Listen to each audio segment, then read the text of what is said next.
Hi guys, this is Manolita again and welcome back to my YouTube channel. So guys, for today's video, we will be reviewing and talking about one of my current favorite product from the Ordinary brand, and it is their niacinamide 10% plus zinc 1%. So, sa video na to, we will be discussing what is niacinamide and zinc, its purpose and benefits. I'll be showing you as well how to use it, and I'll be showing you also my before and after skin condition after using it on my acne scar for 3 months. So if you're interested and you want to know more about this product, so please keep on watching.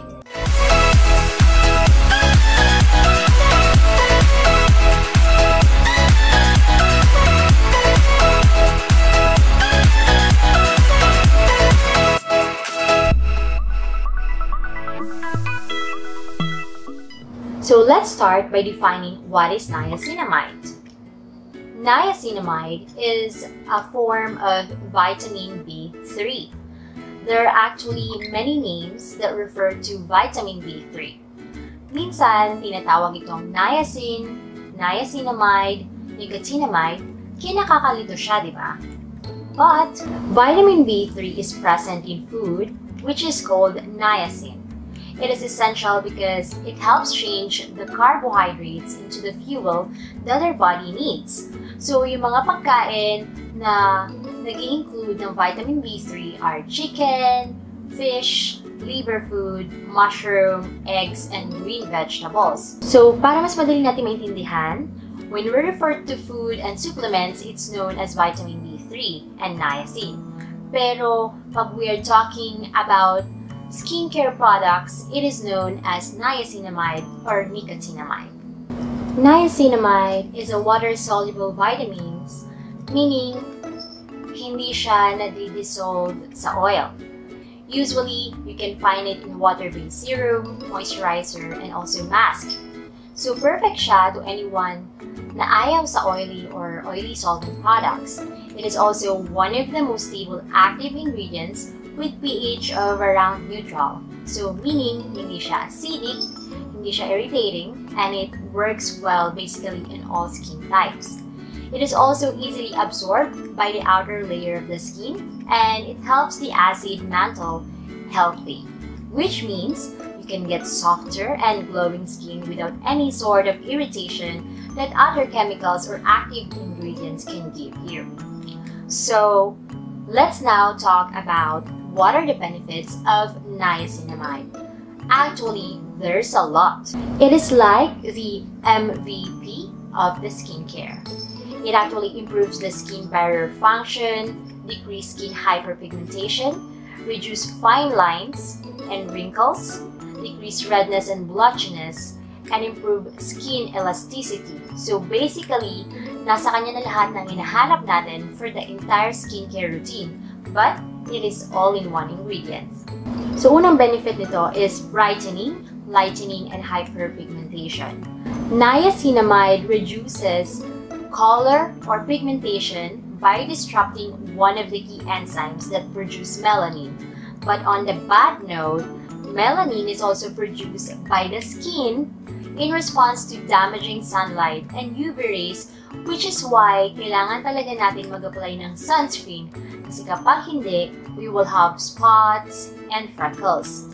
So when we use niacinamide, it helps prevent melanin production by stimulating the production of keratin, which increases the thickness of skin's outer layer. So it is effective on evening out your skin tone, and it helps with overall brightening of complexion without irritation. And isa pa sa benefit nito ay it improves dryness and anti-aging. So for anti-aging, it has a lot to do with hydration. So proper hydration of the skin prevents signs of fine lines and wrinkles. So keeping your skin barrier moisturized is the key to a plump, healthy skin. Niacinamide greatly reduces evaporation of water from the skin, and it actually helps to increase the moisture content of the stratum corneum, which means we can achieve a thicker and strong moisture barrier, which means we will have a better skin. Niacinamide also increases the collagen production, so it slows down aging, helps the skin elasticity and plumpness. And then, isa pa sa benefit nito, it helps acne control. Niacinamide can help to control and alleviate mild to moderate acne. It has antimicrobial and anti-inflammatory properties, so it is actually a very gentle way to help reduce redness and bacterial buildup in pores. It also helps with controlling and reducing the amount of sebum. So it is especially helpful and work wonders if you have combination skin or oily skin type. And isa pa sa benefits nito is it helps shrink pores. So since it helps to regulate sebum production, this means that niacinamide help with appearance and minimizing pores. Kasi kapag hindi clog yung pores mo with excess sebum and dead skin, you will have finer and smaller pores. Also, niacinamide is a stable ingredient which works well with other ingredients, so hindi ka matatakot na may irritate yung skin mo when using with other skincare products. Another benefit is it reduces redness and rosacea.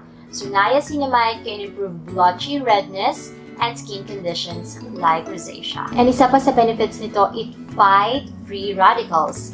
Free radicals are apparent in the air, and when they get into our skin, it can cause stress and make our skin age prematurely. So, niacinamide helps fight the damage of free radicals and prevent skin from aging and dullness. So, kaya siya MVP sa skincare dahil sa dami ng benefits niya. Now, let's talk about zinc. Zinc works on top of the skin, so it helps with regulating oil production.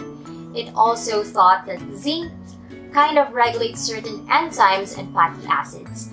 These fatty acids are what bacteria for acne feed on. So if we take away some of those enzymes and some of those fatty acids, the bacteria doesn't have as much of that oil to eat, and therefore you might have less breakouts. So this product has niacinamide 10% and 1% zinc. Usually, niacinamide has 2 to 5% concentration, but this one, it has 10% niacinamide. And this is how the product looks like with the packaging.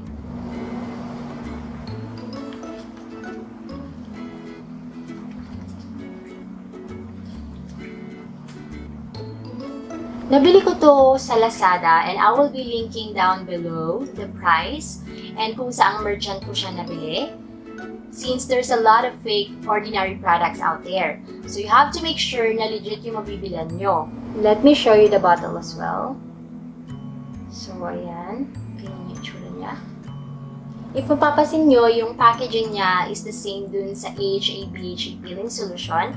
Yung pinaka-bottle niya is frosted matte, and it comes with a dropper. I'll be showing you also the texture.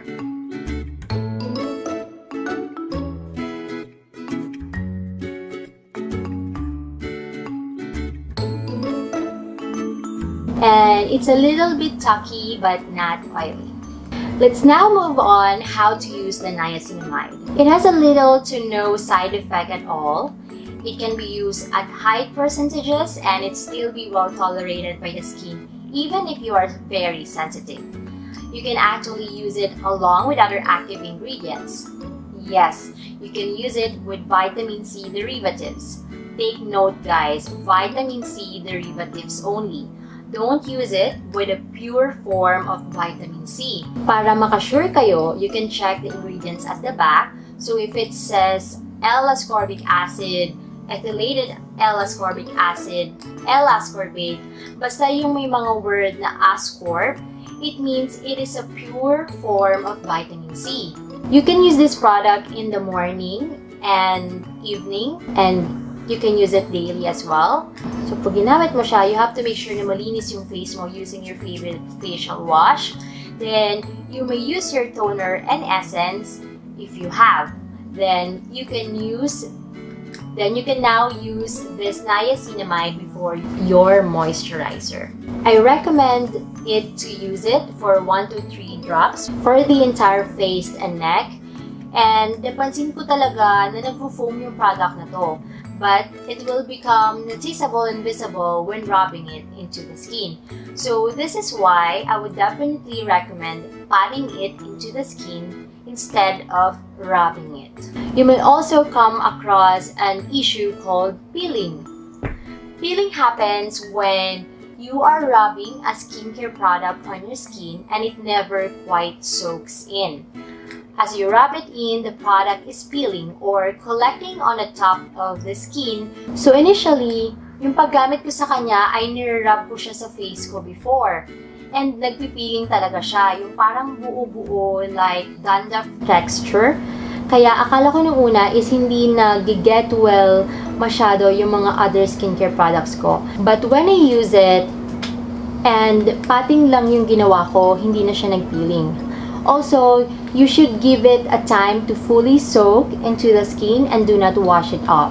You should leave it on your skin.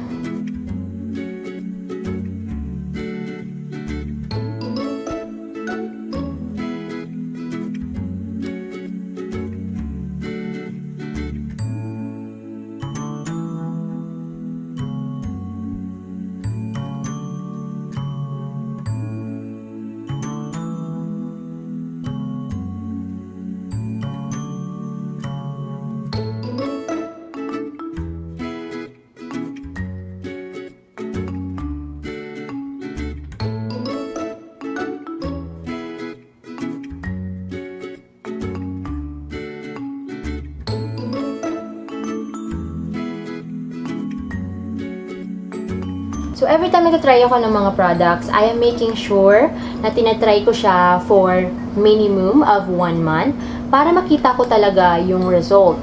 I'm also making sure na pag nag-i-introduce ako ng new skincare products sa face ko, I'm introducing it one at a time. Para if ever na ma-irritate siya o mag-purge or magka-pimples ako, madali kong ma-determine kung anong skincare product yung nag-cause ng purging or irritation sa skin ko. And disclaimer lang guys, we have all different skin and skin types. So it doesn't mean na kapag nag-work tong product na to sa akin is mag-work din sa inyo or vice versa. But we can always try different skincare products para malaman natin kung ano yung hihiyang sa atin.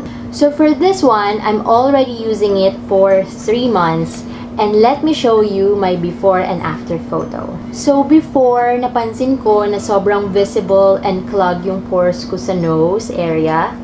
And after using this product, naglighten na yung overall complexion ng face ko.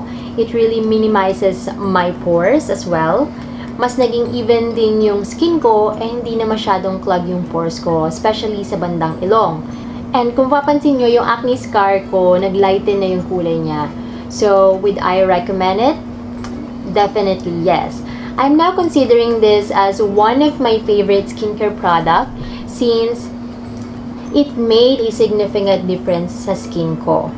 So that's gonna be all for this video guys, and if you learned and you find this video helpful, please like this video, and if you're into skincare products and tech, please subscribe to my YouTube channel and don't forget to click the bell button so that you'll get notified every time I upload new videos.